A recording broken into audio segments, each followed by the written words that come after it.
listeners and readers of AwardsWatch.com. This is the Awards Watch Podcast, episode 256. I'm your executive editor, Ryan McQuade, and joining me today is Josh Parham. Hello, hello. And Dan Bayer. Hi, everybody. And we're not doing any more retrospectives, at least for this week. We're going to talk about a new release, a big release, probably one of the bigger releases of the year that's remaining, and also one of the best films of the year, period. End of story. We're talking about Sean Baker's Anora. We're also going to talk about our favorite Palme d'Or winners, which is what Anora is for this year. It was the Palme d'Or winner, and it's been ever since. It went to Telluride. It was at Toronto. It was at New York Film Festival. It is now, Josh, is it going to be at Chicago International Film Festival? Are they going to be playing it there? It won't, because it's going to be released Limited? soon afterwards, Okay. But it will be showing in a theater in Chicago very soon on 35 millimeters. So I'm very excited to check that out. There's Nice. that. You lucky dog. And then I know it'll be playing at Middleburg, but yes, by then it should be in theaters, limited or wide. And Neon's going to be making the big push. It's the big film of the year. It's one of the big films in the Oscar conversation. But we're here to talk about the film itself. And Josh, I'm going to kick it over to you because Josh was lucky enough this year to go to Cannes and was there to see Anora birth into the Palme d'Or winner that it is.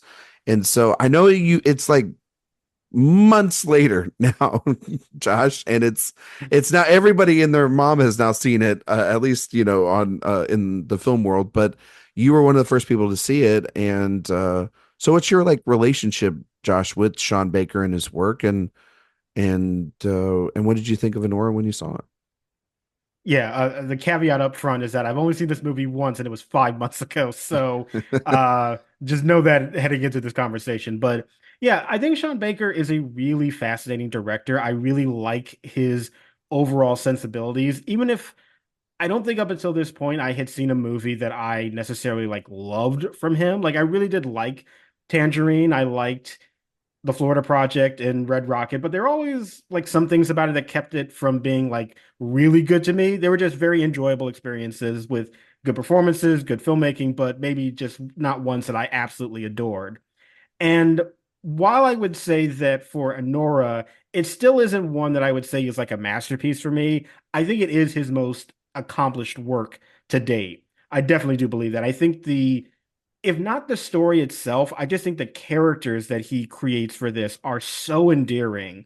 And I find that to be pretty much the case for everything that he does, but there really is something special about this central character here that is so compelling. And the romance that starts. And what's funny about the romance in this movie is that you can tell it's probably not going to work out. You can tell that there's going to be conflict that'll show up, but it does such a great job of laying the foundation to be so endearing that it doesn't matter. Like, you're with them, and you're with them on this very sweet journey. And then when things take a shift, it continues to be such a roller coaster of emotions, but you're on it and it's so fun. And then you get to that ending, which, we won't say, but it's really, really tender and emotional. And I think that the way that he handles the juxtaposition of all of these different tones, that part is pretty masterful. And I think that's what shows how he's really grown as a filmmaker. So while, again, I would not say that I think that this is a masterpiece, I do find it to be a very engaging work of cinema, and I really do like it. I might not be on the level as other people, but it's a really, really good film. Josh, I got one question for you. And that is, you just gave your thoughts on the film. Do you think that it is a good Palme d'Or winner from the films? I mean, obviously we've seen a ton of these films. Dan and I have seen a bunch of films from the lineup itself that you got to see. There's some films I'm still yet to catch, like Seed of the Sacred Fig and some other stuff. But for yourself, Josh, did you think that it was the right choice given the state of the films in competition this year? Well, personally, yeah, just go. No, Okay. I would not say that, but that is because Were my you favorite surprised? movie there. No, I wasn't surprised at all. Okay. Anora was actually predicted to kind of be the Palme d'Or winner, even before the festival started, honestly. That was kind of the feeling on the ground. And Hmm. so it didn't surprise me that it won. No, my pick would have been for All We Imagine Is Light because Like it's an incredible it's film. And really it was good. it Yeah. was by far like no competition for me personally, the best thing that I saw at that festival. So I would have flipped the Palme d'Or and Grand Prix winner personally if I had a choice with that. But like as is, it's a good movie. Like it's a very generally pleasing film. It didn't surprise me that it won, and I'm not mad. But if it had been up to me, no, I would have picked Only Imagine This Light. This is interesting that you say that the collective energy on the ground, and this is why, it's great to have somebody like Josh that was there on the ground, was that Anora was probably the favorite or one of the favorites to win it, given the fact that it's the first English language film to win since Tree of Life, or American film, I'm sorry, to win since Tree of Life. Let me rephrase that. So that's surprising because usually, yes, all the prognosticators, they go out there and they say, well, like, the Scorsese film or the Tarantino movie or whatever, and then it never works out that way because like that's not how the juries ever work. So it is interesting that Greta Gerwig and her jury, it did select Sean Baker's film here. I mean, not surprising given how popular it was and its reaction by so many Yeah, people, but also just because history over the last couple of years is actually, it's dictated that that's probably not going to be in the cards, and it I totally mean, was. true, You know, but also I feel like people were also noticing that Neon went into this festival with they were Anora. looking for it. So that recent history being the trend made people uh, Yeah, assume that it was probably going to win. And then once people did see it, it just became like, yeah, this seems like this the just thing makes that sense. Yeah, everybody just, even if you didn't love the movie, you would still at least really liked it. So it felt pretty inevitable that it was going to win. Like it was not a surprise at all that it ended up winning the Palm. Dan, I know that you didn't see it at TIFF, and you waited No. to see it at NYFF, Yeah. and we were both there at that screening for it. Mhm. So one, why the wait? And like you don't want to see a Palme d'Or winner in Toronto. But also, what did you finally think of Honora? I mean, it was a case where I knew that it was going to be Yeah, at the New I York Film know. Festival, so I knew I was going to be able to see it there. And there are so many movies that play at Toronto that, removing everything that I knew I would get to see at New York just made scheduling so much easier.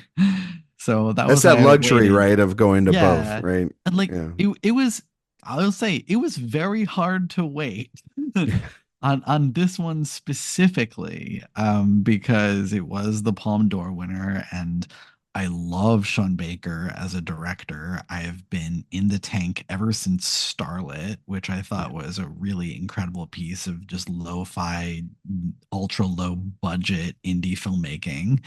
And I've been with him all the way through, even though, I've kind of liked his films like a little bit less as they've gone on and when I really think about it. But I still think that he's such a fun voice as a filmmaker. So I was really looking forward to this, especially after what everyone said about it at Cannes. And I knew Mikey Madison was going to be incredible. I thought she was maybe the best part of Scream. Um, and she was a lot of fun in Once Upon a Time in Hollywood too. So I was looking forward to seeing her in this role, take a leading role, and especially in a Sean Baker movie, because I think he has that kind of energy that would suit her really well. And lo and behold, that is exactly what I got. Like this movie has incredible energy to it. It almost feels like it is ADHD as a movie at times. Like it's hyperactive and then gets super focused on tiny things. It feels like that a lot. It also is like I I said it at the first screening, and I've continued to come back to this in my head over and over. It is Las Vegas as a movie. It's an all-night bender and the come down the morning after all rolled into one. And at the center of it is Mikey Madison, who's just a force of nature, absolutely electric, barreling through every scene. Like, she's a freaking whirlwind. I love her so much. But the thing that really got me was not her, but the cast of characters around her and how extremely well drawn they are, how funny they are, and especially when it comes to Yura Borisov, how soulful they are. And you really feel like the heart of these people in really kind of sly ways as the movie goes on. And I think particularly, I think that Yura Borisov is the film's like not so secret weapon. Every time he is on screen, he is always doing something that is incredibly interesting. And you can kind of see where things are heading with him and Annie.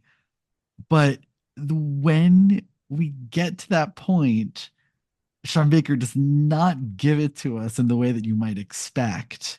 And I kind of love that, but at the same time, I hate so much that the movie just drops its most interesting, most emotionally complex scene and then just ends. And admittedly, it's mostly selfish on my part. Like, I feel like there's another scene. I want another scene after this. I want to see what happens to these people afterwards. And I think that's a testament to just how incredibly involving this film is. I have not stopped thinking about it since I saw it. And it was one of the first films that I saw at New York Film Festival. And I've seen a lot of films since. So that's saying something. Also, on top of all that, A plus needle drops. The soundtrack is I can't wait for that soundtrack playlist to release on Spotify. It's not the best soundtrack probably of the year. I'd probably give that to, Maybe not the best, but it's pretty damn good. it's pretty good. It's no Queer, but it's a damn good soundtrack. Sorry, I was not trying to rub that in on Josh. Josh is giving me a look of, you son of a bitch. You knew what you were. I was able to see this film at Telluride. It was, one of the films I was able to see up there. It was a really good morning. Not to humble brag, but that Q&A with the cast and Sean Baker was moderated by David Lowery and was attended by Alfonso Cuarón. Just going to say it. Got to talk with them after the film. That was a really cool experience. It's just one of those things that we all have where we run into people at film festivals and you never think you're going to be able to have those experiences there. And I was not able to fully process my thoughts on this film, not only just because I was standing in front of these two giants of cinema that I love, but also just because I think that there's actually, for the first time in a long time for me and Sean Baker, there's a lot of meat on this bone. And I think it only took until the second time when Dan and I were able to catch it at New York Film Festival for me to fully grasp how truly wonderful that I think this movie is. And I think that this is definitely one of the 5 best films of the year that I've seen so far. And Dan and Josh are actually absolutely both right. It is a lot of fun. But this movie is deeply sad and it's deeply dark. And I think, Baker has always done these two things that he's been fascinated with. He's been fascinated with sex work and the culture that sort of surrounds it. He's also been fascinated with stories about people that we don't normally get to see. It's sort of a lot of his street level and fascination on these character studies and these unnormal dynamics usually take place. And I think that that's where Anora, or Annie, as you describe her, she comes from that background and is then thrown into extraordinary circumstances that we've yet to see in the movie of Sean Baker have made in such a long time or ever. And I think the first third of that movie is kind of what you get in the trailer, and everybody's been kind of like, it's that kind of wild ride, and it's it's drugs and cocaine and sex and everything you want. And as the movie goes on, it becomes the reality of actions and the reality of, I think, a generation of running away from responsibilities, wanting the easy fixes, wanting to be able to, instead of work hard or be able to have things, happen the natural way. The shortcuts in life are very easy, but they have real consequences and dangerous consequences. I think her getting involved with the son of a Russian billionaire oligarch, and that sort of family dynamic is a deeply terrifying one, and one that I think she slowly realizes as the second act unfolds. The second act of this movie, mind you, is one of the great second acts that I've seen in a long time. It's both deeply hilarious and manic, as well as also slowly building to these matter of facts or truths about these characters that we get to then in the third act, which is absolutely tender and surprising for Sean Baker, because this is not a man who I think is sentimental or usually that interesting for me of a director. When you get to the end of those films, I think that they sort of drop off. I think they, for me, especially like Red Rocket and Florida Project, they kind of fall off for me in the third act. And then by the end, I'm either felt like I've been there a long enough time on these journeys and didn't really get anything out of them. Here, though, Dan, I agree with you. Your point of the ending of this movie has one of the most fascinating, probably thought-provoking and interesting pieces, which is the final scene of the film. And for me, though, it's, by the time, without spoiling everything, because I know it's in limited and not everybody's seen it yet, but for me, I think that scene is kind of encapsulating of her future, and what is left for her by the end of this journey is that it doesn't really seem like she knows what she's supposed to do anymore, because the well is dried up in terms of her connections, the love story that she supposedly had here too. There is also the interesting now relationship that she may or may not have with Igor, played by Yura Borsonov, who is fantastic in this film, and not getting enough credit literally is all the other supporting actors in this ensemble. A lot of character actors that have been inside of Sean Baker's films before, or Mark Edelstein, who plays Yvonne, or Vanya, who is her fiance, and or as everyone's kind of nicknamed him, the Russian Timothy Chalamet, which is what I read in his profile piece this past week. But I think Twitter will love him. They will love him. The minute I saw the already. movie, it's like, this new white twink, they're gonna devour him. I knew it was coming. Yup. But I think Baker's. I mean, like, I was getting a lot of obviously 70s influences, and I was feeling Mikey and Nicky. I was feeling After Hours a lot from Scorsese in this movie, and obviously it being a New York film too, it just has this sort of kinetic energy to it, as well as also like there's just little moments in the first act. Like, when you guys do see it the second time, really pay attention to her facial expressions in the first act. When certain lines are dropped or wealth is being thrown, there is an uncomfortability that then is sort of brushed away by then, oh yeah, the fun's still going on, I can keep going. But Baker strategically lingers enough, and Madison gives those reactions there that makes that performance really, really unique. It's not just the transformation that she has, or the physical transformation that she has in the film as well. It is about like these subtle looks that she has throughout the film. It's her physical comedy as well too. It's a towering performance. It's one of the best performances I've seen this year, easily.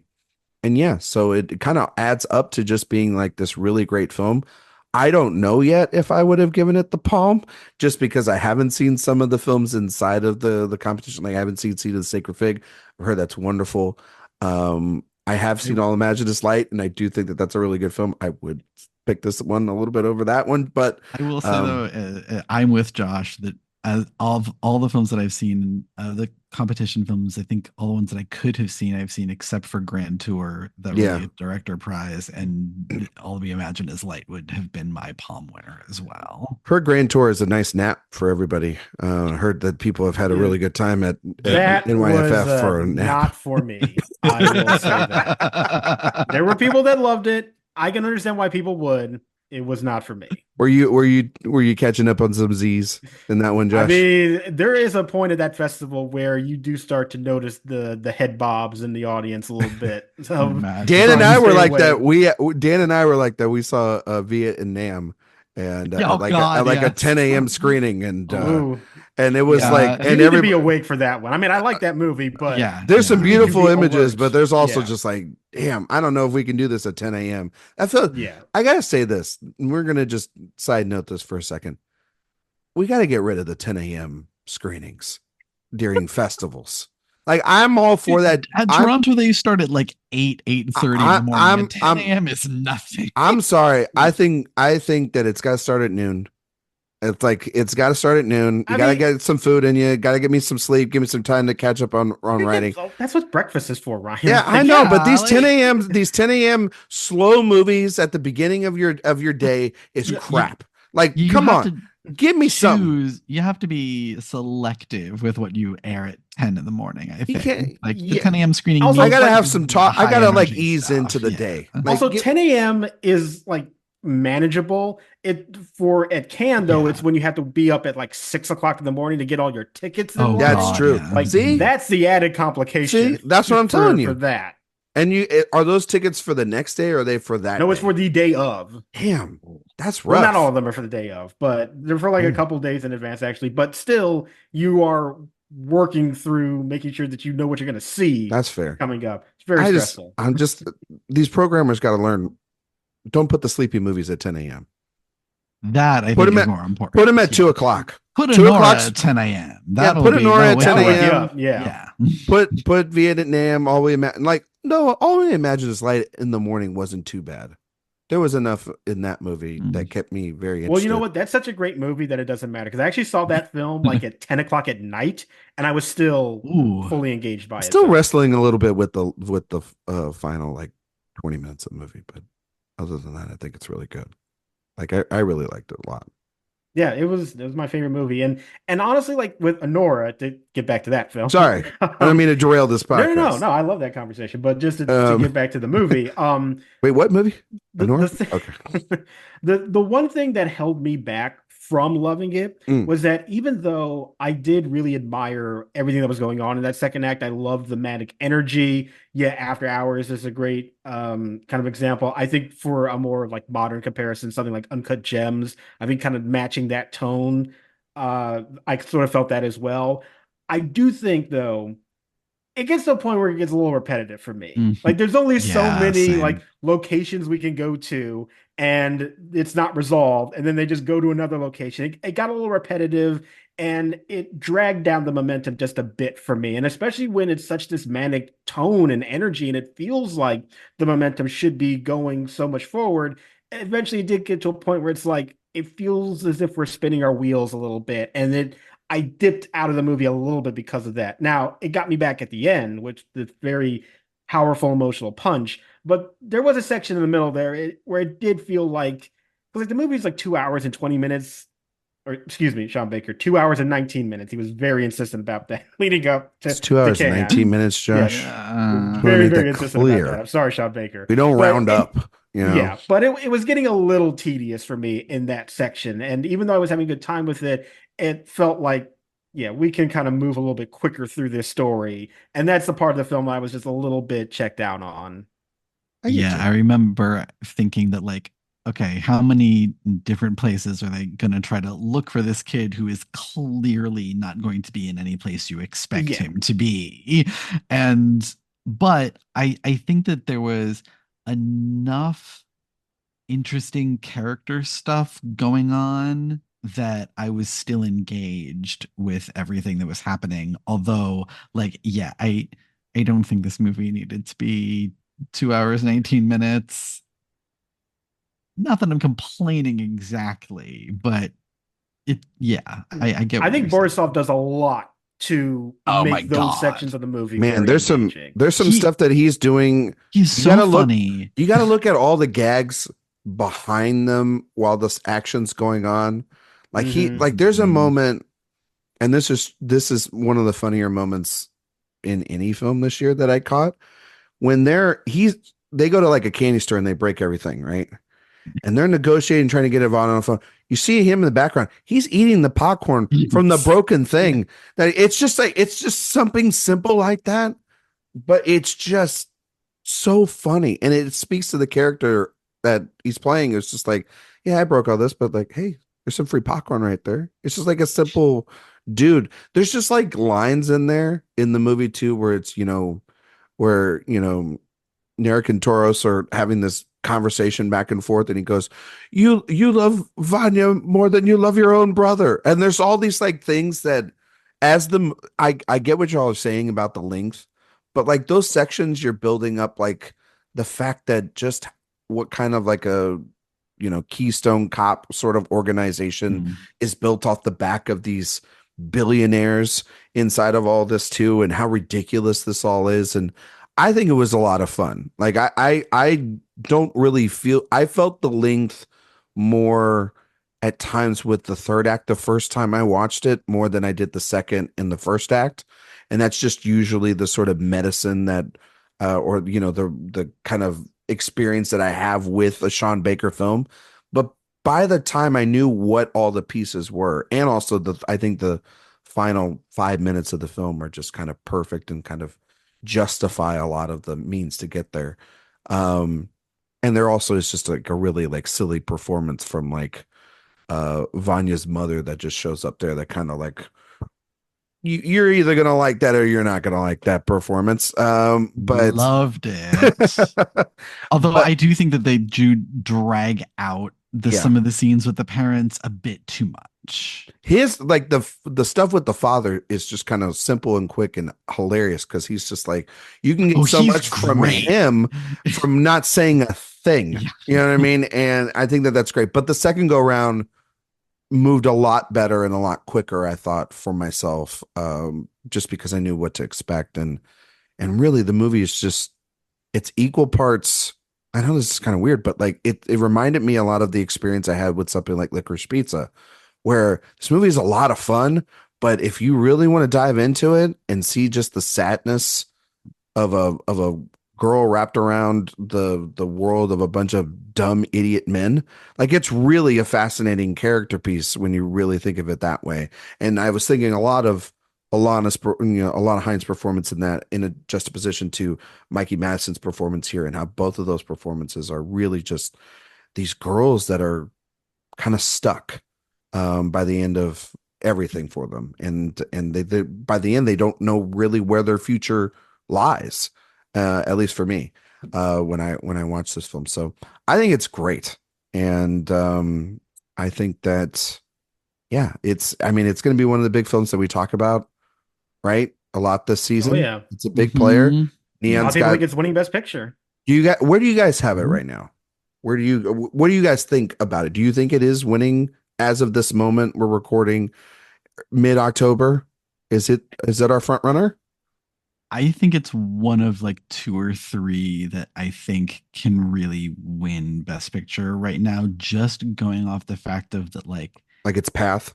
everyone that I know that has seen it has had an extremely similar reaction to it, and Yeah. that has been incredibly positive. And there aren't a lot of other movies that I've seen that kind of universal "this movie rocks" Yeah. feeling There's not for. many people, there's not many people that don't like this movie.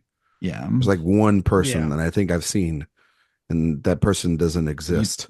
You know what I mean? yeah, I'm So sure we can all guess who that person yeah, is. you know what I mean? Yeah, So I mean, the Oscar race this year is so weird because yeah. there is no front runner. Yeah. Like, there's not even a placeholder front runner, which is very strange. And Yeah, like a Fablemans or a Killers or something where yeah, we're like like, even something that we kind of know deep down won't win Best Picture, but it just yeah, sounds good but on we're just paper. like But on it's safe. It's a safe pick. yeah, Yeah. and we don't even have that really. So I think it could. As Dan said, I think that it has had this really strong reception. And even if you don't love the movie like me, I still really liked it. And I wouldn't Mhm. be mad about it winning Best Picture. I think the only hang up is that it's the subject matter, Yeah. about who the movie is Mhm. about. And admittedly, that's looking at it through a very traditionalist lens. And as we have seen, yeah, the Oscars can go for traditional fare, but they can be adventurous too. It's a mixture of things that we have seen win Best Picture that are kind of going against the grain a little bit. So is that enough to knock it? Are we building in some kind of cynicism based off of past trends that are kind of going away? I Yeah. don't know. That remains to be seen. I think it's in a good position to win, but I don't know if it can make the distance. I do think it's going to get nominated for a bunch of stuff. I do believe that. But Yeah. whether it can actually get enough support to win Best Picture, I'm not fully on board with that, but I definitely can see the path. It's got the thing that when you look for in a best picture, it's got the word of mouth, meaning that everybody from when you saw it at Cannes, Josh, to when we saw it in New York, to when now it hits the regional festivals and people will see it there, and then audiences will get a chance to see it. This movie has been like the hot ticket. It's that and The Brutalist have been the hot Yeah. tickets. And those are the movies that people want to hear the conversations. They love hearing Baker and her speak. You know what I mean? They are, Baker's kind of having this moment right now, winning the Palm, and a lot of people think that this is his best chance, I think, ever to get rewarded by the Academy.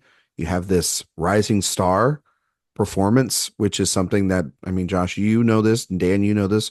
We've covered, Oscar seasons before and know the history of Best Actress. It feels like a very traditional, like sort of starlet, young ingenue sort of win, right? If that is to be the case. And I do think that if you have her winning, like a lot of people do, I'm not in the winning predictions yet because I'm not even near nomination predictions yet, to be fair, because that category is so wide open. I think though, for its picture chances, it's got to kind of follow the recent trend of Oppenheimer and Everything Everywhere All at Once, of like, if she wins Best Actress, it's going to be a pretty foregone conclusion, I think, at that point, especially if it pulls off maybe a screenplay win for Baker as well. And if it has that actress screenplay sort of path, that's the usual path that Yeah. we've seen. And it could have some text below the line, like editing or cinematography. Well, Baker I think would, editing is really the only thing below the line it'll never know. really be vying for. Would be very deserved. I Yeah, even though I do have my complaints about the pacing, I think the it'll be editing is still really, really well done. yeah, Mhm. it'll be interesting if it lands in SAG Ensemble, if it pulls, I would love for it to land in if SAG I mean, that'll be a Ensemble. huge sign of strength if it does. yeah, very Yeah. much so. Very much if Borisov maybe sneaks into a supporting actor campaign for him, like Neon is notorious for just kind of He should. they Yeah. are You a should, great absolutely. place to push things, and they overperformed big time last year with Well, Anatomy of a Fall. Like they did well, a they, great they are a job, good place to push things if you are their number one priority. That, yes, Well, I will they say are. that. It's number one. yes. I know it Yeah, is their yeah, number yeah, one. yeah. I'm just saying that if you aren't their number one Yeah, priority, exactly. you're kind So of good like, luck. It I should helps if feel a you little it bit. helps if you have a Palm d'Or Like I love win Neon, but behind like you. let's be real. I have No, seen enough that's of their fair. campaigns to know there is their number one, and everybody else like kind of Playing you're for on And your then own. there's the scraps. rest Yeah. of the booklet that comes with it, right, Josh? Exactly. Like, you know what I mean? I said good movies there. I'm not, No, they I always have a understand. great slate. You Yeah. gotta have a plan of action. You can't push everything, but it is Mhm. definitely a case every single year it is. This is their number one, and then everything else is like, okay, whatever. Well, to be fair, that is a lot of these smaller studios. Like A24 is very much the same way too. I think And A24 at least does a better job of pretending like they care yeah, about their other movies, that's though. fair. Well, Neon does it. they have 45 movies every year, Neon makes Josh. it So that very clear does which movie they're that paying does help attention to. them. Yeah. Well, they're not pushing long legs. Okay, they're putting. We clearly know they got Anora. You know what I mean, all the way through it. Not Cuckoo's not getting all the way there. All right, it's going to be this movie, and I do think though, I do think it could play really well. And I don't know its count. I'm not even going to get to that yet.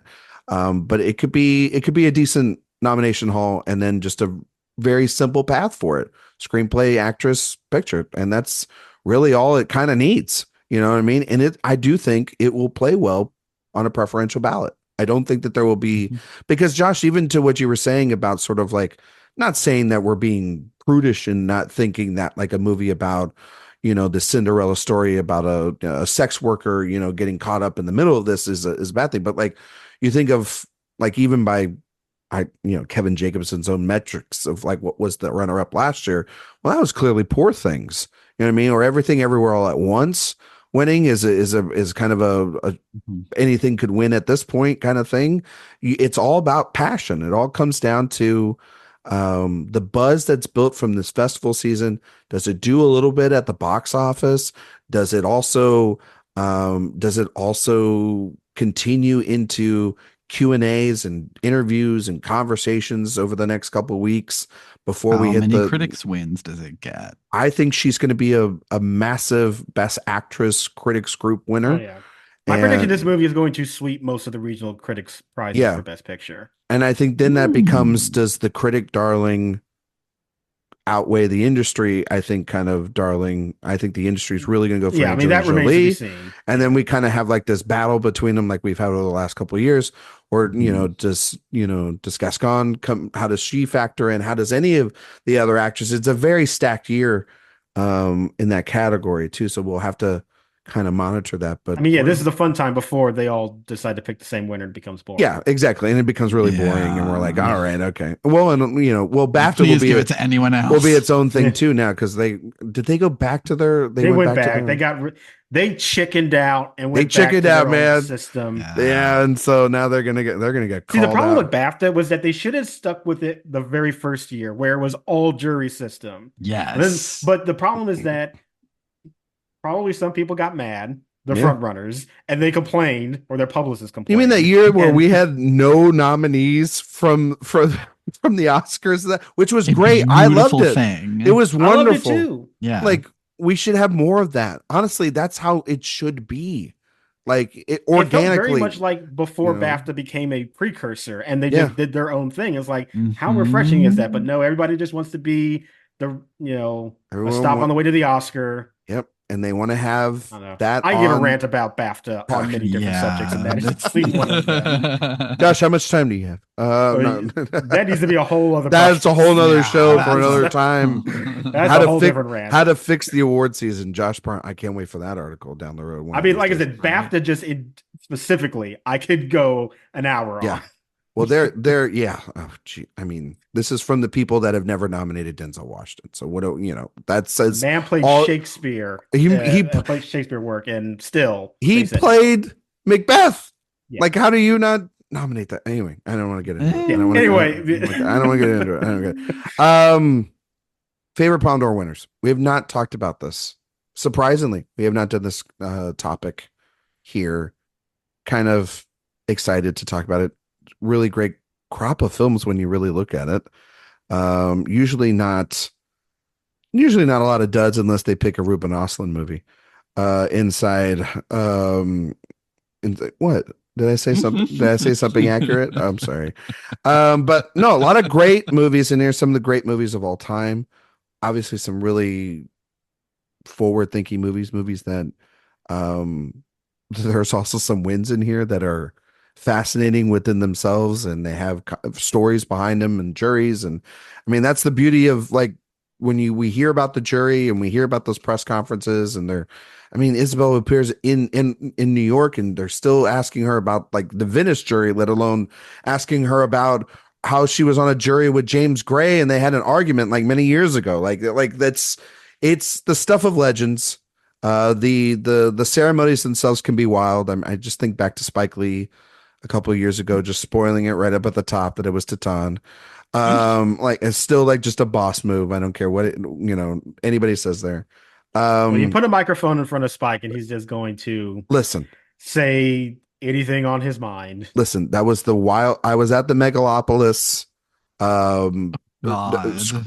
Q&A with him and De Niro and Francis Ford Coppola. I wasn't there in person, but I saw the live stream of what an event, right, Josh?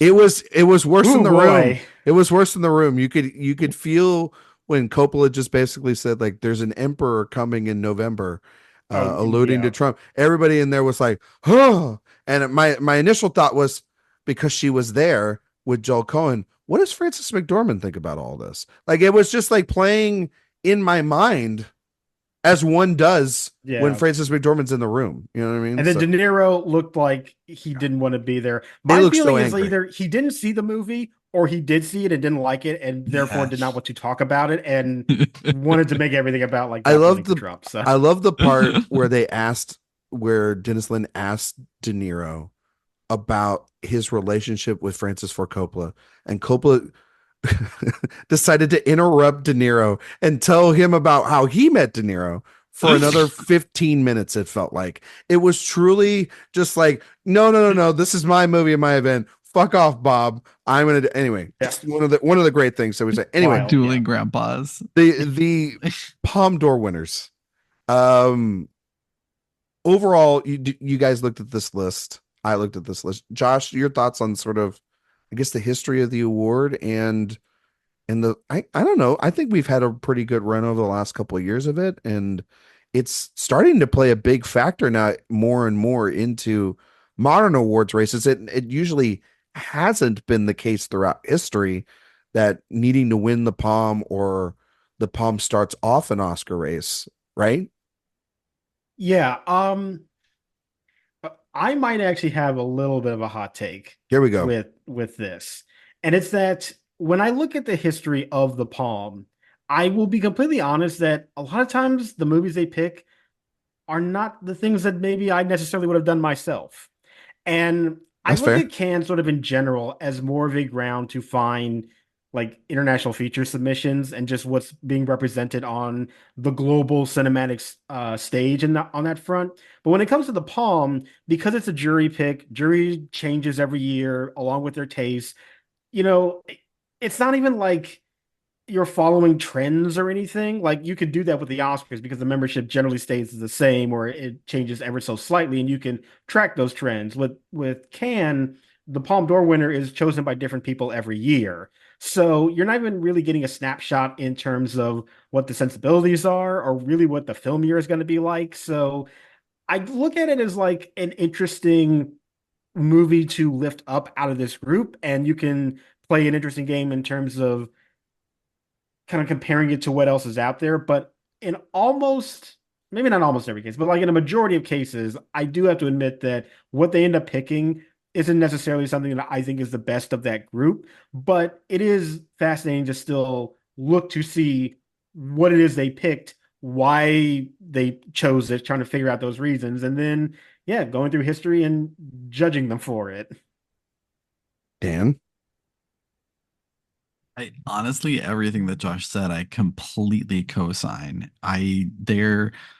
There is nothing that I would love more than to be a fly on the wall in that jury room every freaking year to hear these conversations because some of them are so fascinating and it the jury press conference almost never helps because like I remember like there's I think the year that Fahrenheit 9/11 won, it was like, no, no, no, we really weren't trying to make a political statement. We really thought that this was the best movie that we saw. And we're all like, come on. Like, don't, come on, don't try to tell us. And then, like, I find it also more interesting, like, when they do things like the blue is the warmest color year where they give it to the give the palm to the director and the two lead actresses or the years when there are like ties which there hasn't been in a You while mean but there like the were a year lot like going back in the history. you mean like Dan, like this year where they gave Best Actress to like four people because they Yeah, couldn't, where it's just like just give it to because they one just person. couldn't decide. Yeah, they just couldn't give it to one person. They had to give one movie two prizes. I mean, that was also the other thing. It's like, Come yeah. on. Like, what are you Like, doing here? Like, yeah, it's very funny to me, like when they give movies more than one and when they don't. it's fascinating, and I think it is important to remember, like just said, like this is just a group of people, and the Palm is going to be like a consensus pick. Yeah. It's the same as the Oscars, just Unless with it's a Who Bears much Jury, smaller. unless Well, there's that. I noticed that at Venice, Andrew Haig did not show up at the press conference later. No, he was not very happy about that. Oh, Man, good. I to love be the drama. I Oh love yeah. it. I will say that it is always like I think like you both have stated, it is a fascinating film. It's a fascinating journey now. What can do for our international features, what mostly are going to be the things there. It is also fascinating because usually this is where a lot of auteur filmmakers, American filmmakers, still go to premiere their big stuff. I remember the Coens taking Inside Llewyn Davis there, and that was a big deal. Or Malick taking Tree of Life there. Uh, you know, uh, Scorsese taking oh God, he just took Killers of the Flower Moon. We had Once Upon a Time in Hollywood from Tarantino. Like they really love their auteur filmmakers. I wish they would love to celebrate more female filmmakers because that is what the French are notorious, at least at this occasion, at not doing every single year. But it has also been, I mean, we've been on the train of the last five Palme d'Ors of the Neon Train, where they're just gonna have this award for I don't know the rest of time. It seems like them not winning it almost would feel like like if they didn't win it, it would almost feel like the jury would go out of their way at this point not to give it to them. Um, Probably should have done pro- it for some of those titles, in my yes, exactly. opinion. But Like I also might even say there's only one palm that they actually did deserve, but maybe. Wow. Okay, yeah. Josh. Yeah. I mean, given, I would agree with you. Again, incomplete this year so far, but I would agree with you last year and the year before, at least on that. But overall, I also love just the fact that it is not an American dominated prize. It is mostly a European dominated prize. That is a really sad thing that it is not a lot of other countries that you're usually representative here. So it is a very Eurocentric or at times American centric. The festival itself, as we've talked about in the Very past, Western very centric. Western. Yes, correct. Because like a lot of, I think, a lot of cinema is not represented here from various places around the world. I And mean, and All that's We the case Imagine from Is Light was the first Indian film in competition in like 30 years or yeah. something, right? Like, And yeah. and And there's like yet the what's their names? The Dardennes have have like had like every film in this Or festival. like when Jean-Luc Godard was still alive, like how many prizes did they throw at that man? Like he just took a camcorder and filmed a tree for 3 hours, and it's like, here you go. fair, very fair. And yet Celine Sciamma Yeah. Um, but there are some cases in the past where they have made some good decisions, or at least there has been some winners that have been very good. And we're going to talk about some of those favorites. So, Dan, why don't you kick us yeah. off and start with a film that you want to talk about as one of your favorite winners from this group of films that have won the Palme d'Or. So I appreciate your question, Ryan, and I'm going to do something slightly different because one of my Okay. favorite things about the Palme d'Or is that three musicals have won the Palme d'Or, Oh, so and you're going to they talk about are three movies? all so different from each other. Yes, Yeah. I am Okay. because All I right. love them all. Okay. That's Well, I fair. know one of them is definitely one that Look, I agree with. The Yeah. Umbrellas of Cherbourg is Masterpiece. Yeah. complete and utter masterpiece. If you have not seen it, Jacques Demy, it's magical. It is. I love that it is an operetta and it is almost entirely sung through. And Catherine Deneuve is just you see why she became the queen of French cinema. Like that was her first movie, and she's just a fully formed movie star right out of the gate. And Also, that lead actor, oh, gorgeous. oh, yes, yes, and just a movie that like every time I watch it, I get to the end and I'm just newly devastated all over again. It is one of the best final scenes in all of cinema history. It's like just chef's kiss perfect. I love it so much. And one of the great musical scores of all time in cinema. And so such a beautiful, beautiful film.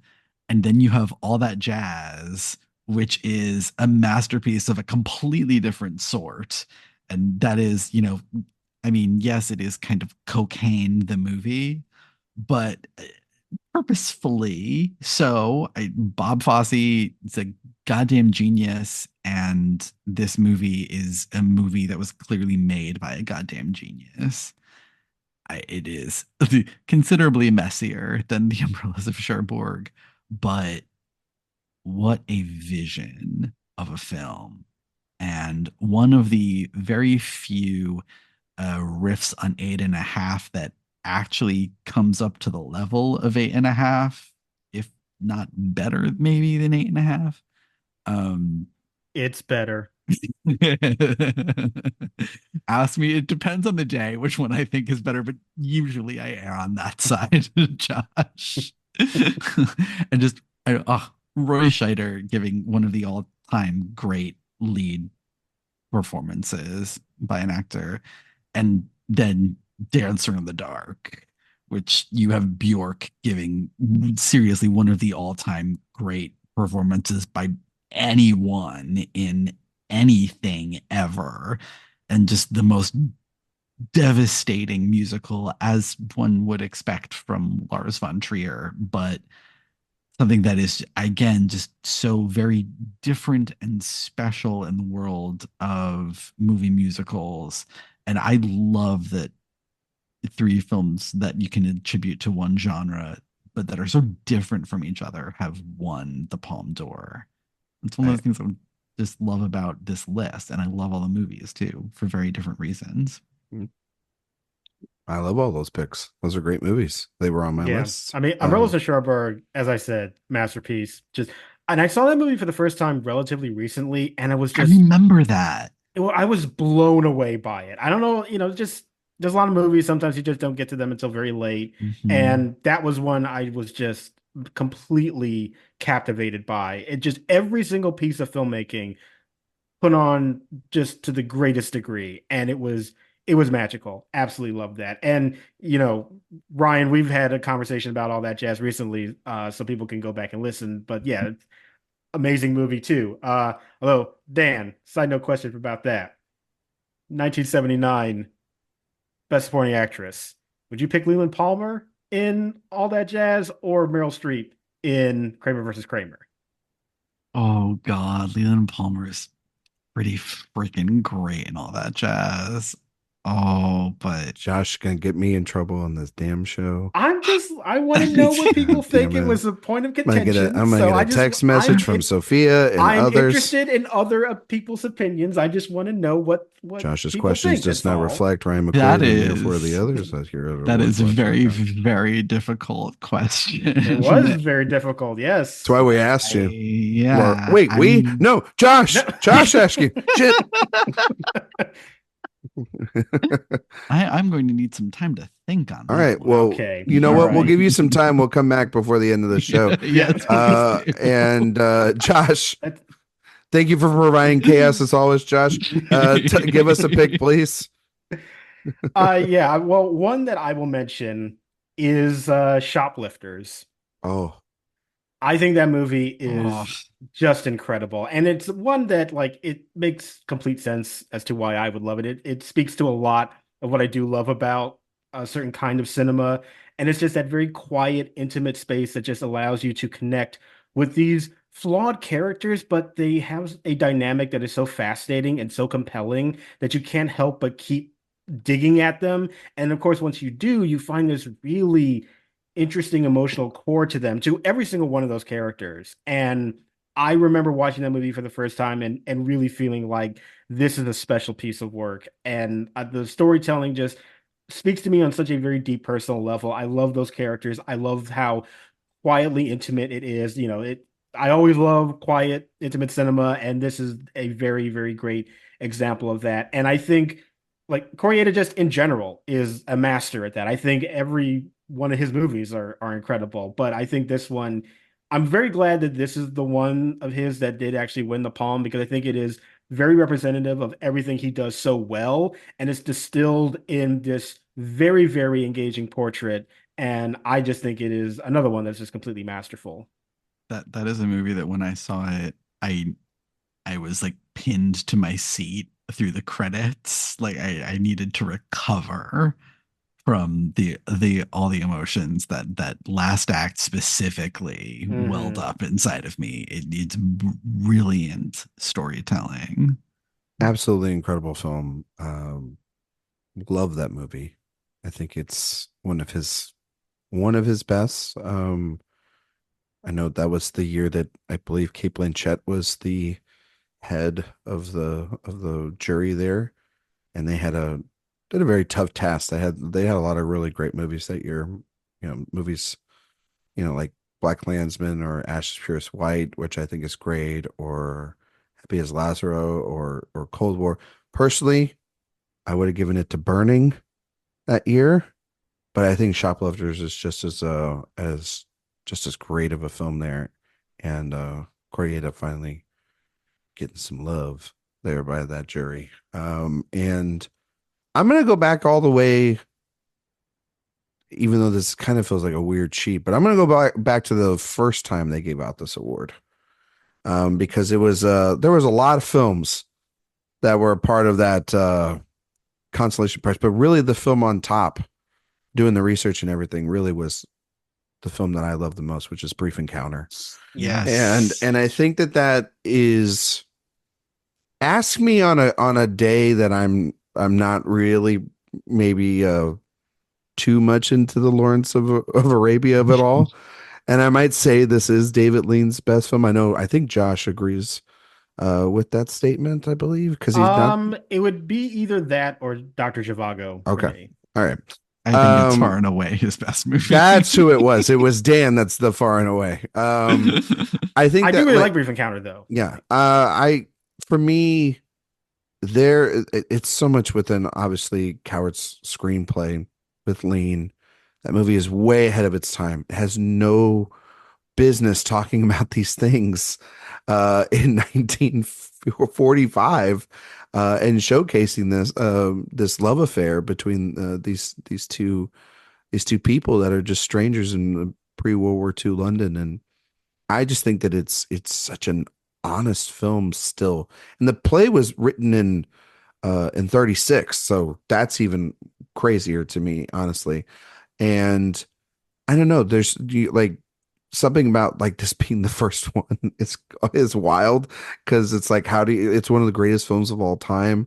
This just the patience of Lean as a director, the Celia Johnson's performance in this movie, especially by the final few moments, is one of My the great God. one of the great performances of all time, in my opinion. And yeah, I just, when you when you look at it from the lens of, this is also the year of the Lost Weekend from Billy Wilder, and that movie is very much a movie of its time in terms of how it depicts alcoholism, and how it plays on a lot of the tropes that still movies play on alcohol abuse and substance abuse of now, and how that movie really weirdly wraps up on such a fine note, right? For Billy Wilder, who was at times could be a very cynical writer in his movies, and not have to wrap everything up so nice. I mean, that's the man who wrote Ace in the Hole, for Christ's sake, and Sunset Boulevard and many other films.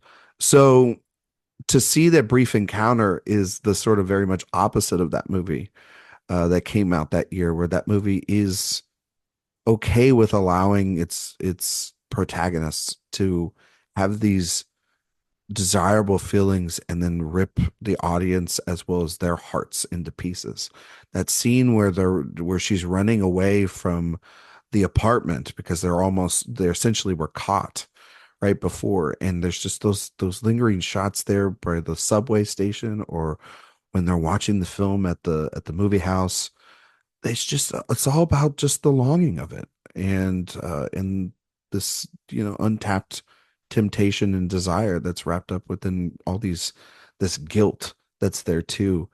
It's one of the best movies of all time. So when I remembered that it won this, I was like, well, it feels weird because it's listed amongst like 20 other films, but it is clearly stated as it was the first winner. So Brief Encounter, David Lean would be my pick, one of my picks here. Love this movie. Dan, back over to you. Are you going to pick another trio of movies to talk about here? No, I will not Okay. do that. That is the only time that I would ever do that. But that's my favorite just thing about the Palm in general. So that's why I had to talk about all of those at the same time. I because we kind of brought him up earlier. I absolutely adore The Conversation. For my money, that is Francis Ford Coppola's best film overall, and I think it completely deserved the Palm that year too, from the things that have played there that I've seen, and I love that it won the Palm. Great movie. I'm not gonna say it's my favorite Coppola movie overall, but I do think it's his superior 1974 film. Double on that, Yeah. yes. I'm not going to go that far. I know another one we had a conversation We've about. had a conversation about that. And it looks like a pretty good lineup too. Shout out Hal Ashby's The Last Detail. It's in that lineup Yeah, too. and That's a Ali really Yeah. Fear Eats the Soul. It's a good yes. lineup, but Yeah. yeah. These Like Us, Altman, like an underrated Altman gem too. Mhm. Um, I know Josh is not going to go to bat for that. That's okay. But yeah, no, it is a great film. I mean, it has again um this just towering performance that we talked about, Josh, from Gene Hackman, and doesn't make any sense how that Yeah. doesn't have Oscar nominee attached to that for that performance. It's kind of stupid. Anyway, Just some of the best sound work in the Oh, yes, history yeah, like of in the cinema, it's like obviously, but yeah, I like mean, we should still say it. no, for real, for sure. I mean, Um, Walter Murch, go. Mm, there you go. yep. Josh, your next film you want to talk about? Well, I felt obligated to, of course, bring up the Coens. I'm such a big fan of theirs. And while Barton Fink is not one that I would say is like, my favorite Coen Brothers movie, I still really like it. And regardless, I'm glad that they have a palm somewhere to represent their work. And what I at least still really respond to about Barton Fink is that it does still capture so much of their own sensibilities, that anxiety that is just present throughout all of their films. But I just also love the characters that they create. And I love that it takes place in this world that just feels so off kilter, but in a way that you can't quite pinpoint. Like all those scenes with like Michael Lerner, for instance, like there's something about it that feels weirdly alien to me, but I don't know why it feels that way. But it just feels like Cohen's to me. It's like they have a way of capturing the world in like this very just askew perspective that feels kind of off center from what we would expect. But I think that's what gets you invested in it because it feels like there's something you need to keep going and investigating,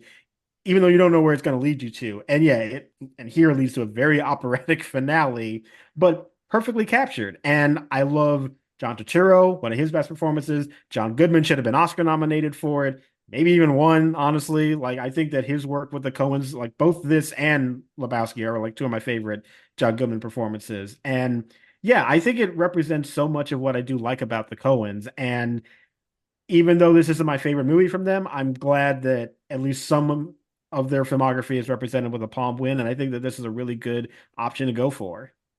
I think that that's it's part of an era here at the Palm at this time that I was actually going to talk about, Josh. So you kind of perfectly are talking about the Coens and sort of they're not at their rise, but this is definitely at the beginning of their career, and their win is they're around, or at least Joel's win, because it's Joel Cohen, but obviously it's the Cohen brothers, whatever. Yeah, technically speaking, it was just Joel, Technically, but it could just stay at Joel's house if they wanted to. And but it's coming off of the back-to-back years of these two really, I think, fascinating wins. I mean, obviously, David Lynch, Wild at Heart, one of my favorite David Lynch films, period. This sort of road Wizard of Oz inspired manic film, Daydream with Nicolas Cage and Laura Dern. Absolutely incredible film. But 1989 is a year where obviously it's a very controversial year, because this is the year that everyone looks back to and doesn't understand why a movie like Do the Right Thing didn't win the Palme, right? But I have to say, as much as I love Do the Right Thing, I think Sex, Lies, and Videotapes from Steven Soderbergh is equally a fantastic winner. And it's not as culturally relevant, but it is in terms of the independent film movement going forward. It's that impactful for the run that we get in the 90s of just pure domination of indie cinema. So those two films, obviously there was bias amongst the jury towards Spike's film, and just kind of obviously them feeding the narrative of that movie further and further, and that we would see. But I also think too, it's the kickoff of Soderbergh, who is one of, I think this a lot about Steven Soderbergh, is like, there are maybe directors that we all love more than Steven Soderbergh and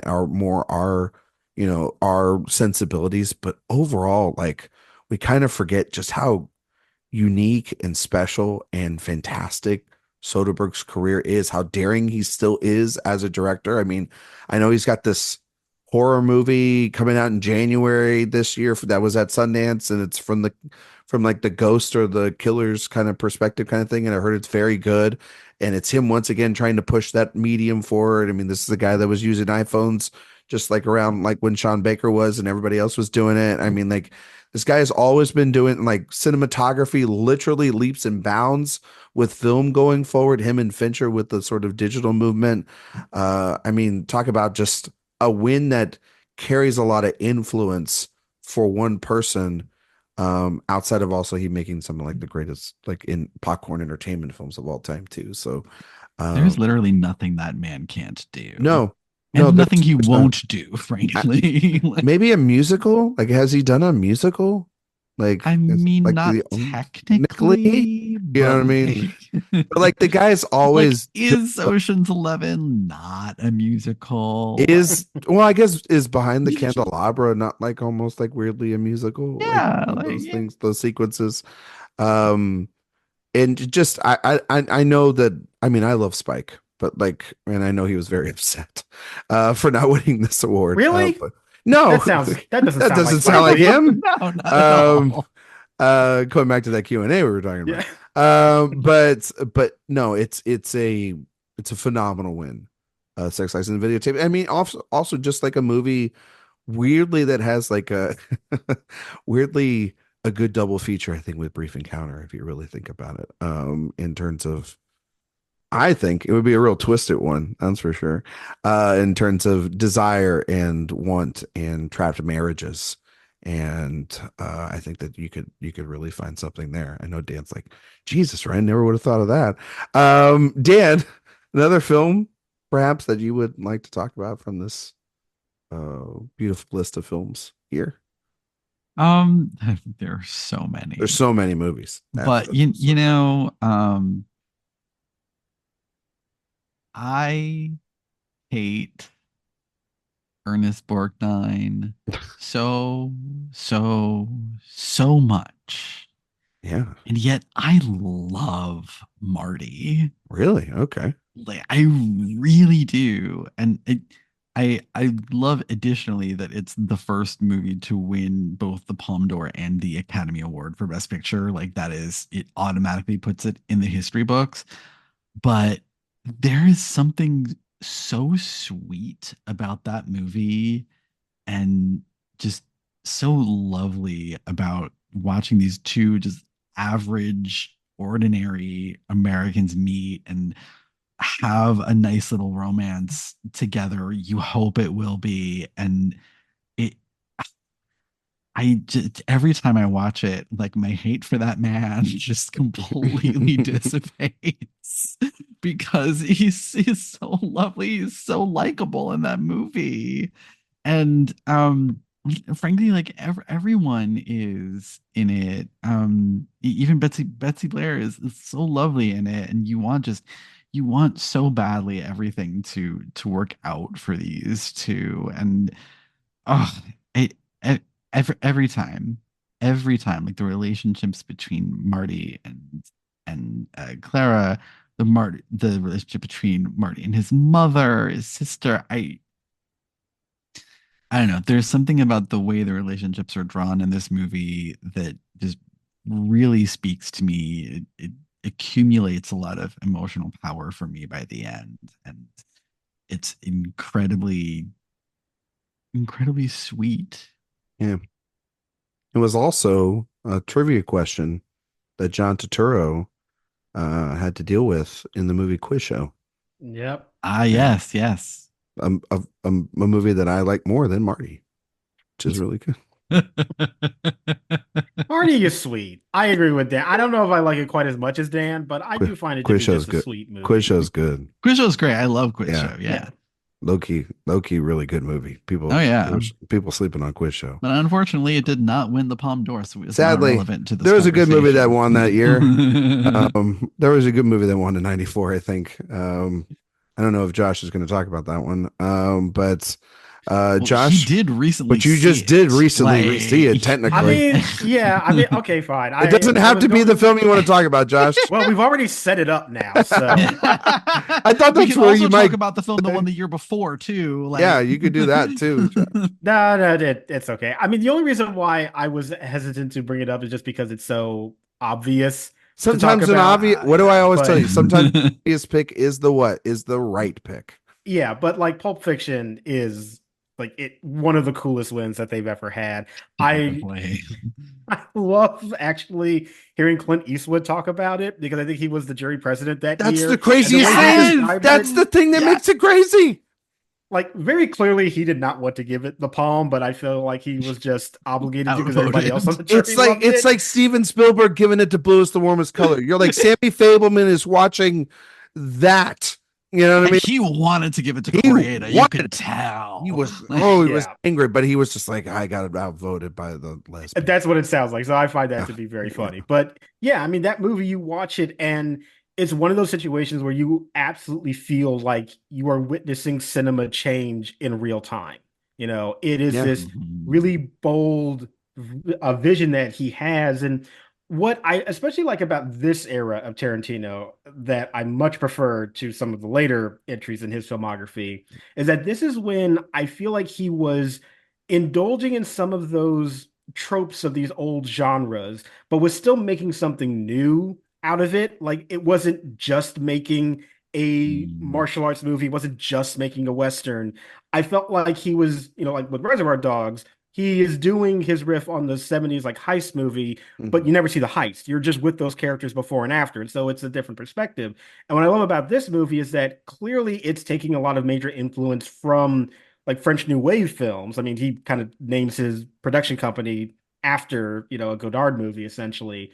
But it isn't like a one for one copy of it. There's not like a bunch of jump cuts. It's not narration over, every scene. There's just the essence of that story of people that are in like the criminal underworld that have these very interesting esoteric lives to them, but it still feels very singular. And Mhm. that's what I appreciate so much about this sensibility is that it really does feel like taking something old but reinventing it in this really bold, fresh new way. And you have these characters that you're just really, really interested in. And all three of these stories, I think, are so fascinating. Rewatching this movie again, I came under my own personal conclusion that I actually think the best performance in that film is Bruce Willis. I think people don't talk about that section nearly as much as they should. I think he is He's delivering great. a deceptively complicated performance that has so Hmm. many layers to it that I actually find to be the most compelling character in that film. And it's yeah, and some things don't age well about it, as with a lot of Tarantino. But even that is like still so singular to that moment in time and to his own sensibilities as a writer and director that I still find that to be kind of oddly charming that those moments are still there too. And yeah, it is not my favorite Tarantino movie, but it is definitely one that I think represents a lot of the things that people do love about him. And it would make total sense for this to be a Yeah. Palme d'Or winner. Also, like, too, anybody that ever, like, when, like, obviously his character in there says, he gets an N word in there. That is what he's saying a ton. I always say, like, and I don't think it's great writing, but I also say, like, these guys are terrible people. Like, you do understand, like, you are rooting for terrible people. Like, there's every single one of them bad people. Like, They're all like criminals. Yeah, they're all that's the criminals. They're thing. all Yeah. scum. Like, they're just played by John Travolta and Samuel Jackson and Bruce. Yeah. In fact, They're like even really that good. Like, even that's his cameo, like, yes, it's rough. yeah, But I Yeah. actually weirdly was sort of not like into it, but I was willing to go with it in the beginning because he is so abrasive. I yeah. think it actually falls apart when he turns into nerdy Tarantino later on in that You second guys are Yes. movie, Yeah. you guys making are that Yeah. first part dorks. feel Like, yeah. completely unearned now. It's like a completely different character. But if he had stayed in that tone throughout the entirety of his performance in that movie, I actually think it would have worked a lot better. Correct. I Mm. think I recently rewatched it. I didn't go to the theater because I don't live near the music box and can see it on. What did you see it on 35 millimeter? It was a 35 Yeah. millimeter Yeah, screen. yeah. Yeah. All right, My jealousy knows all right, no Josh. Okay, bounds. I did watch it on the 4K restoration at home, just because I was like, you know what, shout out to the Rewatchables podcast. They did like a 2-part episode on it, and I was just like, okay, it's been a long time. Let me sit down and watch this movie again. Movie's still great. Like it's a miracle. Like really, it's one of those. It's just like, yeah, this is also like I remember at one point Entertainment Weekly, I think this was back in 2010, 2015, talked about this being the most influential film of the last 35, 40 years in cinema, and I think that that's pretty accurate. Hard to Uh, argue. Hard to argue. I mean, Look at all those Tarantino knockoffs that came out in the and mid those are, 90s. Yeah. and say what you want, And still those are, do. those are terrible movies. Yeah, Strange Darlings. I'm looking at you. Just like these I would really, not include that, but yeah. okay. There's a lot of Thinking bad more something like movies. Boondock Saints. Well, yeah. Oh, Yeah. yeah. Like, No. I'm just talking more of like movies that just try to be like Tarantino in terms of dialogue or in terms of characters or in terms of motivations or in terms of I don't know, subversion of expectations. That's what he's a master at, I think, for better and for worse. We've talked about that a mm, lot before in years past, Josh, about his tendencies there. And I don't know, there's just something about it being fresh and new, even though it is reupholstered furniture. You know what I mean? Like that's mm, the best way to describe it. But man, does it feel comfortable to sit in that chair? You know Well, what he I was mean, doing it a man? lot better in this era, as I Yeah. and like I said, I think yeah. that during this time he was taking those old genres but reinventing them in a way that felt unique for the story that he was telling. It Oh wasn't yeah. just like this is my version of that. Like, even Yeah. the movie after this, Jackie Brown, everybody talks about that like, oh, that's his blaxploitation film. Like, there's nothing about Jackie Brown that's about blaxploitation other No. than Mm-mm. it stars Pam Grier. Like, that's Yeah. about as far as that goes. The rest That of that movie movie is rules, just a but it's character not because of piece. that. You know Yeah. what I Yeah. mean? No, but Also, it's after that I find that he gets a little bit lost in the yeah, genre I get you. weeds. To also back to point of order for Dan here, to the Spielberg year with Blue Swarm's Color. He wanted to give it credit. You think a movie called Like Father, Like Son, Steven Spielberg would want to give it to? You think? Yeah. I don't know about that. I don't know. I don't know about that. Doesn't Maybe really seem like a theme he is all that interested I don't know. in. Maybe he'll make a movie about it one day. Who knows? You know what I mean? Maybe. Maybe the guy seems busy. Maybe he'll make several movies Maybe about he'll make it. his entire filmography about it, guys. Um, I want to talk about. Saying. I mean, I don't really need to talk about one of these films because we did do a. If you want to hear my thoughts on Tree of Life, If you want to hear Jay's thoughts on Tree of Life, Oh, go do that episode. It's over at Director Watch. We just did that a couple weeks ago. yes. So please go and do that. I really don't have to talk about that one. We talked about that extensively. I do want to talk about a movie. This is an older title. This is back in the late 60s by Antonioni called Blow Up. And I saw this in college. I think this is an incredible film. And I saw it as part of a trilogy of these sort of paranoid thrillers of their times. And my professor it was great pairings. He did Blow Up, The Conversation, and Blow Out as the Nice.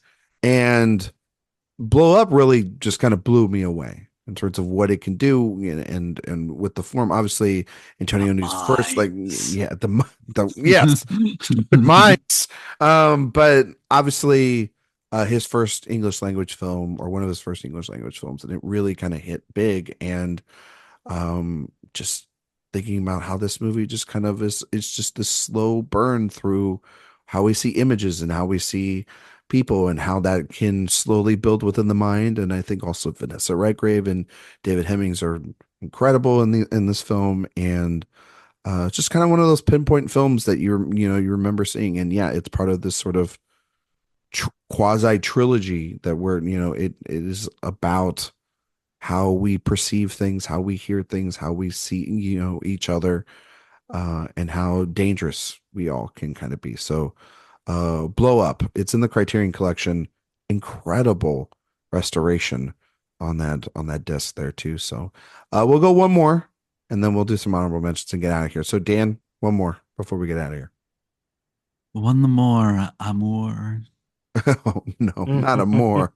I think that movie is a goddamn masterpiece. And Emmanuel Riva, in particular, one of the best film performances I have ever seen anyone give. Talk about someone who, like, when something bad happens to her in that movie, I feared for Emmanuel Riva in addition to the character. Like, it looked like everything she was going through in that movie was completely real and happening to her. And I it it's just superlative work from her. And I I get why people think that because it's Hanukkah that this is like a really cold, cynical, awful movie. But man, every time I watch it, when the fact that I can say every time I watch it, I do not watch this movie for fun or anything like that. I've had to watch it for like numerous other podcast retrospectives. If you're watching this movie for fun, you got some problems. You got some problems, right? Like, That's a rough Saturday night. You know what I mean? Yeah. But every time that I've watched it, I find that ending is just so devastating, but also it really is about love and how much he loves her and how he chooses to express that love. And I think that the the precise qualities of Haneke's filmmaking in this, it it never felt cold to me at all. It actually drew me more into these people's lives and their headspaces and the life that they've created in this apartment for each other.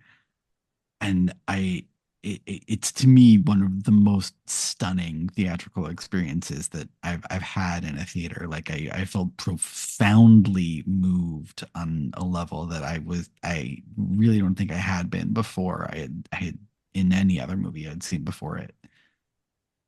It's good. Jean-Louis Trintignant too, like, Oh God, just as good as Emmanuel it's Riva. so Got no incredible. love that season. Unfair, Yeah. unfair for him. And also, like, the two of them are equal levels of legendary in terms of the films they've been in and their careers. And yeah, it's incredible to watch him as she's going through this, to watching him watch her go through it. It's devastating in the best possible way. Best movie of 2012. Yeah. It's in the discussion.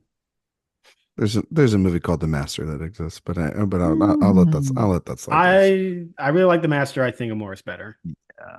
I'm just gonna tell you this. I'm never gonna watch it more again. Like I liked it when I first saw it. I'm never putting that on unless somebody and like I think Dan it will like Dan surprise you, says though. Right, like yeah. Dan says if I get some homework, maybe. Yeah, I every had time that I watch opinion it, it's too, just like, Ryan, but I did watch it again fairly recently, and I forgot how like Oh, it's fantastic a beautiful that watch. movie It's just is. like it's a Yeah. rough watch. Like I don't know if I yeah. want to Well, put as myself most through. Michael As most of Haneke Right, those movies movies, are. yeah. It lives in You know, that I really same just want to realm. cheer myself up. I'm gonna put some Hanukkah on. You know what I mean? Like, Yeah. It really lives in that same realm as like Requiem for a Dream. It's just yeah, like it's like I I don't don't want to want put myself through to through I that mean, when this. Michael Haneke again. describes Schindler's List as a popcorn movie, Right. like that's You're just like, that's oh who we're shit. dealing with. What's your movie about then, Michael? You know what I mean? Like, you know what I mean? Like, man, still one of like the fascinating, one of like the funniest moments of John Krasinski's life, where he's like, "What do you think about that, John?" I don't know. You Yeah. know what I mean? Like, so, Josh, another pick, please. Uh, yeah, the other one that I'll mention, it's an obvious one, but I do think it is worth noting because of how monumental it seemed when it came out. And I think you got to talk about Parasite, Yeah, you got Oh to talk about Parasite. yes. which I had mentioned maybe the only one of the Palm winners from Neon that is Still, deserving to me. still I, wouldn't give I it to it. agree. Still But wouldn't give it to it. no, I would have given it to Titan, honestly. Like that movie's Titan, pretty banger. I movie I also like love but did that not love. Parasite is the only film in the past decade that has been unanimously awarded the Palm. Like every member on the jury said this is the Palm winner. Well, they were And I wrong. think it is Pretty very cool. easy to see that when you Yeah. watch that movie because I feel like it really just does this magic trick of there's something in it that everybody can attach themselves to. And the experience of watching that movie for the first time, it was always special because I intentionally did not look up any information about it. I didn't know a single thing about that movie outside of like who directed it. I didn't even like know much of the cast. So when you watch that film and you're getting into this story and you're just invested in it just on its face value, and then that moment happens where they go into the basement and you are like, I have no idea what's about to happen. Like, is this about to turn into a horror movie? I have no idea. And it's just such a thrilling shot to then lead into the rest of the film where, yes, this story of like, yeah, it could be the joke now of like, who is the actual parasite? But I still find that to be such a fascinating concept. I really do. And the way that he showcases that not only through this really brilliant story, but even just visually speaking, like that moment when the flood happens, I love how the entire sequence of them getting back to their home, they are all traveling downhill. Like every single shot is them descending some stair or ramp or slope, and you don't notice it necessarily at first, but then you realize that no, every single shot is them just going down and down and down until they reach the level where they're drowning. And I just think it's one yet another example of just how brilliant of a filmmaker Bong Joon-ho is. And I think it's amazing. Yeah, I really do. I think that there is a reason why this won Best Picture at the Oscars because it does transcend that language barrier. I feel like it really does. It's not just so thoroughly entertaining, but the theme behind it too is just also universal, you know. And Bong Joon-ho even said that, like he was surprised by the success of it, and he realized that yeah, everybody speaks the same language, which is capitalism, Yeah. and it's amazing, and I love that film, and yeah, it's everybody has said so much about it lately. It doesn't feel like there's much else to add to it other than it's masterful and an incredible piece of work. Great That's an movie. example of like perfect film is perfect. Yeah. Great movie. Wouldn't give it the palm. There's What like, would you have given the Palm that year? well, there's this movie called Once Upon a Time in Hollywood. But there's also, I think, the real one that should have won. There's this movie called Portrait of a Lady on Fire, which I think is incredible. I also wouldn't be mad at a Pain and Glory win or a Hidden Life. I think all those movies are better than Parasite. That was one of the better years. Yeah. Yeah. On actually, It's it's as strong of a lineup as you're gonna Yeah. find. Like Yeah. even I remember Mhm. even seeing in 2020 a movie like, not saying that it deserves to win the palm, but just the fascinating movie that's in competition here, which is Baccarat. And then Atlantics was the runner-up. I mean, like, Loved Atlantics. you even have Sybil, which is like Justine Triet, who is a couple of years later goes on to win the Palme for Anatomy of a Fall in here. I think the year that Titan won is the more deserving year for Neon, and the most deserving for them. And the Triangle of Sadness here, just what the no. I'll never gonna get it, never gonna understand it. Well, I think that is something that, like, Josh, since you have been to Cannes, like, you can speak to how, like, the timing of when certain movies are screened That can helps. affect perception of them in the lineup. And also, like, it's not always and I think this is the more important thing, like, it's not always the best film that wins it's the most Palme, agreeable, it's the buzziest so it's also the one that can gets people talking the most. Yeah, as well as also, like Josh was kind of saying, the one that is uniform, like everybody can agree upon it, can find something and pull something from it. You know, those titles that I mentioned, not everybody's going to respond to it. Also, I mean, like, it helps, like, Alejandro Gonzalez Iñárritu being your jury president and seeing Parasite and be like, oh, those would be fantastic ideas. You know what I mean? Like, and so, like, yeah, I can see, I mean, Josh is mentioning it, like, the theme of Parasite is, capitalism sucks. Everybody can relate to that. You know what I mean? And even the rich people are like, yes, I get it. You know what I mean? So, and then, like, Triangle of Sadness happens, like, oh yeah, aren't we terrible? Well, yeah, that's the bad way to do it, though. Yeah, exactly. Because he does a press conference like a couple of days before, and then it's like, oh God, this guy's gonna win. But also, I think, and Josh, correct me if I'm wrong, just from reading the vibes of the Cannes that you were at this year, it felt like that a lot of people were waiting for a really good movie, and then that's what essentially Anora provided for everyone, was like this, like, oh, this is really good. Okay, we can award this. Like, right? It was a little slow start to the festival. Yeah, I actually think that applied to another movie that did not win the Palme, but got some good reviews that I think might have been happening because there were some duds up until that point, and it felt like a breath of fresh air. You're talking like the Substance? No, I'm talking about Amelia Perez. Oh, okay. You can just say it's fine. No one's gonna hurt you here. You know what I mean? I get it. Yeah, Dan. I understand. I see what you're going. But I will say, though, Ryan, I do prefer Portrait of a Lady on Fire. That would have been my preference, but the gap between those two movies is not as wide for me as it is for you. So that's why I still think listen, I don't hate Parasite, but I do think that, like, it's a little overhyped for you.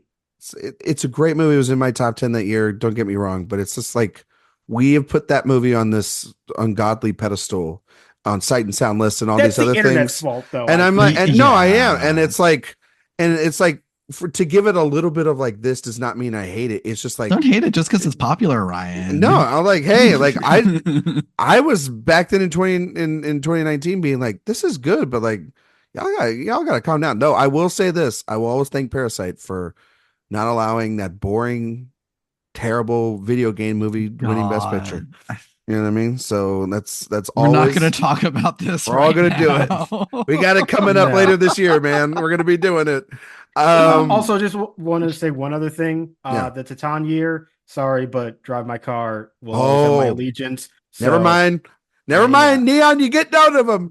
I understand that for you, Josh. I know you disagree, Dan, but no, that is like, to me, get in the car, vroom, the movie vroom. of the decade so far. I get it. Comes close I get to it. But yeah. I think that one of the reasons why I love that the Titan wins so much is that movie, like, it almost feels a little like the Pulp Fiction thing. Like, it feels so different and wild and new from anything that we've seen, let alone has won the Palme d'Or. Yeah, it's just a little messy in the storytelling. Yeah. I love its win more than I love the movie itself. I want to watch Drive My Car right now. Damn, such a good movie. Such a good movie. I mean, like, looking at the 2021 lineup, I would pick several movies before I would pick Titan, but I think that just is a good lineup. You know, I actually would have given that Palme to Benedetta. Oh, I love you, Paul Verhoeven. Bergman Island is there. Worst person I'm in the world. Yeah, worst well, person in the world. no, yeah, I wouldn't no, I take away don't. her Best Actress win. I think that's actually Yeah. the right thing. Yeah. Dan knows And my Red y'all. Rocket too. Dan knows my thoughts on worst person in the world. I know, big fan of that We movie. will not Yeah, talk yeah. about that right Yes. now because it makes me mad. I think I it's know a a hero is now like tainted because of I yeah, everything, because of the whole but thing. But know, that I was a still good love but it's that so movie at the movie. good time. I still movie. love that film. Yeah. And I'm And one of the also Sean Penn's Flat Day. well, Ugh. I am one of those people though. I know that people have been, I guess, shit talking a lot of Wes Anderson's later films, but I love French Dispatch and Yeah, just Yeah. it's a good you one. know, I'm not, you know, Well, I'm happy not for the you. thank you, Josh. Um I think it's great and I think it's very sentimental and I'm glad for him. Good lineup that year for Very good sure. lineup that Yeah, year. another good lineup that year. I'm gonna talk Here's one more. hoping that it's a better lineup next year. Yes, I'm gonna talk one more film and then we can get out of here. And it's kind of an obvious choice. 1976, Taxi Driver. I know that this is like this is Hmm. like the such the broiest movie to talk about, and it's been in you know I mean Todd Phillips has like literally tried to rip it off twice now for Joker movies. One time box office success, the other time a failure. And good for him. It seems like his career is going to go really well. But um, I watched this movie just like 2 years ago for like first time in a while, and I one forgot how horrifying it is and terrifying it is, but two how people kind of really lost the point of what this movie has been about over the years, and you know that the "you talking to me" thing has been you know, and everything about that movie. Like this is a danger. This is like a very scary. This is a horror movie. In a lot of ways, this is a horror movie, but then also Travis Bickle is a very interesting, complex character by the actions that he does by the end of that movie.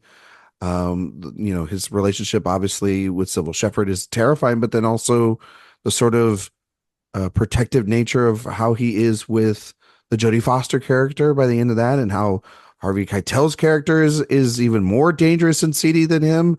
I think people forget about just the creepy, insane nuance that movie allows itself to become in part of the gray rather than it being a black and white issue. I think that obviously has a large part to do with the screenplay by Paul Schrader, who is a guy like, I mean, like if you go, I mean, Schrader and the, you know, complex male characters. No, he's never done that ever again. But I Voiceover mean, narration from a notebook, like, yeah. never done that shit. Like, you know, like just none of that I mean, it's so whatsoever. funny because, like, yeah, this is relatively early in his And he's career, but doing it it's like, here is the foundation for like what he would be doing for for the the next next 4 decades. 40 Yeah. years. Yeah. But then, like, honestly, if you watch, I mean, yeah, because like if you watch Taxi Driver and then you watch like Hardcore, and we Oh talked my about that, we gosh. talked about that in Yeah. '79, Josh, and just how like they're a really interesting pair about like going down these rabbit holes into these really dirty areas that you know that Schrader as a writer is able to do, and Scorsese still a young you know a young director finding his own within these worlds too, and just the way that New York City is lit and how it feels. It's still very it's a So very dirty. dirty Yeah. movie, you know what I mean? And yeah, it's one of the greats. It's one of Scorsese's best. I know that I say that all the time about pretty much a lot of Martin Scorsese movies because he is one of my favorites, but it really is one of those films where it stands for you to watch it because of the fact that it is more than just what you may perceive it to be or what it is. It's like one of those. It's uh, what is it? The Mandela effect thing of like you know you think something is one way, but it's actually the other, right? And you know a lot of people like think like Luke, I am your father is the actual the line, but it's no, I am your father. You know what I mean? And a lot of like when you watch Taxi Driver, you think it is just going to be that one, you know, like about this crazy guy all the way through in his sort of demise. And people probably now think of it as just like a Joker inspiration sort of film. You really watch it, there's a lot of gray in this character, and you weirdly are being asked by both Schrader and by Scorsese and De Niro's impeccable performance to try to figure out, do you do you want to follow this guy? Like, is what this guy doing by the end morally the right thing to do? Is he still bad? I think it's a very complex film, and for it to be a Palme d'Or winner makes total sense. Like, it feels like the American movie of the 70s, and then a couple years later they give it to Apocalypse Now. It feels like this is one of the movies of the 70s that sort of like encapsulates everything that, that movement was all about, and the wave of filmmakers, and the premier filmmaker, in my opinion, that came out of the 70s, which is Scorsese. So Taxi Driver, go and watch that movie and tell me you're not going to have like an hour or two long conversation with the people you watch it with afterwards. It's just one of those. It's a great movie. Also, De Niro is so hot in that film. Okay. Yeah.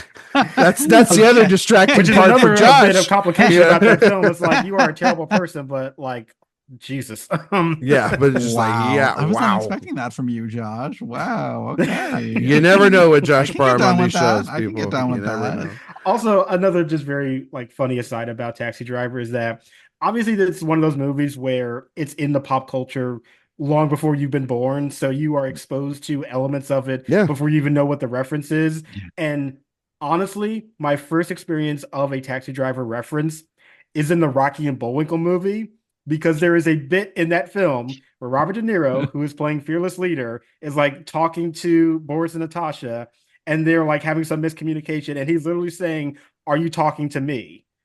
And like, the adults in the audience were laughing. I didn't really understand the joke. Like, what's going on, guys? I don't get at the 10 joke. years old, I didn't know what that reference was, but I was finding it funny that is my first exposure to Taxi Driver, is a joke in the Rocky and Bullwinkle movie. I do actually have one question for you guys before we get out of here, because Sophia and I, we did a Scorsese series way back, and we were kind of wondering what is the more disgusting food thing that a guy could do, which is because obviously in Taxi Driver he has a piece of American cheese on an a slice of apple pie, but De Niro also takes a ketchup jar to noodles in Goodfellas. So what would you rather do, the ketchup on noodles or the American cheese on apple pie?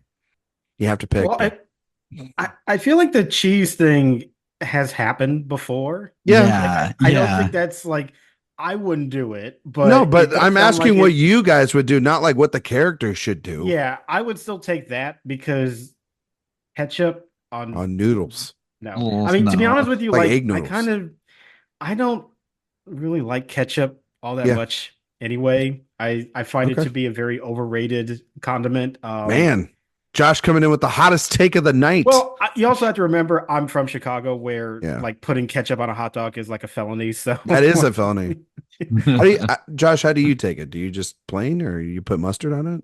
Yeah, mustard, relish, onions. Okay. Like, all right, cool. All right, that's the right way. That's the correct answer, actually. Dan, you didn't answer this question. You didn't answer the question from earlier either. No, I'm saying I will get to it when you get to me. But no, you go pie.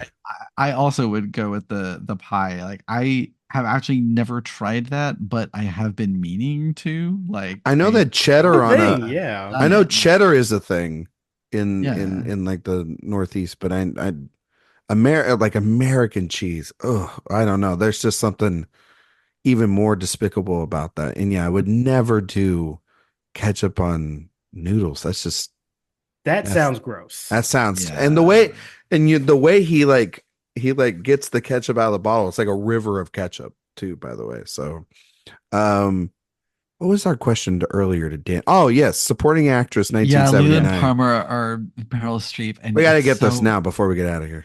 Yeah. I mean, like, it doesn't matter because Leland Palmer wasn't, but like, it's what we picked.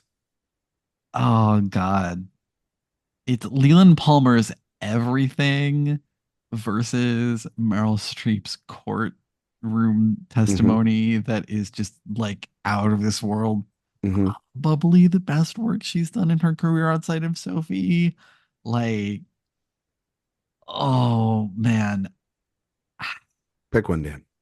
I think I actually do have to give it to Meryl. Like, okay, slightly. All right. Sophia will be very happy. I don't know that I feel good about it. I don't think none of us happy. None of us felt good about it, but we did it. We gave it to Palmer anyway. So he was very upset with us. That yeah, we got away from he didn't talk to us for like 48 hours that day. I had to pick Faye Dunaway to win Best Actress. I know you did. You were like Faye Dunaway. It was quick the way Josh. I had to re-edit all that anyway. That's gonna do it for this week's episode. Josh, can you tell everybody where they can find you and all your work on the internet right now? You can find me on Twitter and Letterboxd at JR Parham, and you can also find all my work over at Next Best Picture and AwardsWatch. Oh, Josh, did you have any honorable mentions on the list that you wanted to mention real quick? I think the only one that I would say that we didn't talk about was The Third Man. Okay. It's a great movie. Dan, honorable mention, where can we find you on the internet, all that fun stuff? Yeah, you can find me on Twitter at Danson Dan on Film and on Letterboxd at Danson Dan, and you can find my writing at AwardsWatch and Next Best Picture. For my honorable mentions, I'm going to say Uncle Boonmee, who can recall his past lives. Yep. Gotta have some Tai Joe in there. Eric was at that can. If you hear the video, yeah, we hear. Yeah, you can hear him scream in the background in shock. Yeah. Yeah. And also The Class from 2 years before, Laurent Conte. I think that film is so interesting. And as the son of a teacher, it means a lot. You can find all my work at awardswatch.com, Letterboxd, Twitter, Instagram, Ryan McQuade 77. If you like podcasts, we do one every Thursday. It's called Director Watch. And we're starting a new series. We're doing the films of Carl Franklin. We have One False Move. It's our first episode coming up this week. Really great film, really great conversation. Just me and Jay talking about that. 5 stars on iTunes and Spotify. We greatly appreciate it. While you're over on the website, sign up for the newsletters. It's the best place to get all of our news, reviews, interviews, festival coverage, podcasts, and then some under one roof. I'd say Paris, Texas, Ben Vendors. The Mission was the one that I had. The Piano was one I thought about as well. Taste of Cherry and Secrets and Lies. Those would be some other Secrets films. and Lies really good. Yeah, Secrets and Lies, especially Hard Truths, y'all. Oh, man. Marion Jean Baptiste. I am seeing it this week. Oh, Josh, it's so Josh, good. it's so good. It's so good. Wait. She's incredible in that movie. It makes me wonder, why did Cannes not take it? Why didn't anybody else take Why it? didn't Venice take it? Why didn't Telluride take it? Why was it a Toronto premiere? It doesn't make any sense to go there. It's a really great film. One of the better films of the year so far. Well, that's going to do it for this week's show. I want to thank you all so much for listening. We are actually going to be off next week because of the film festivals going on in the world, but we'll be back the following week. We're going to do an AFI Film Festival wrap up, and then we're going to talk about some Oscar stuff. So it would be just something simple like that. And then in 2 weeks, or I guess 3 weeks, we'll be back and we'll be doing another Oscar retrospective. This is over the year 2014. So shouldn't get controversial at all, or have some opinions out there for some films, right? Right, Josh? Especially for the Best Picture winner, yeah. So thank you all so much for listening, and we will see you all next time.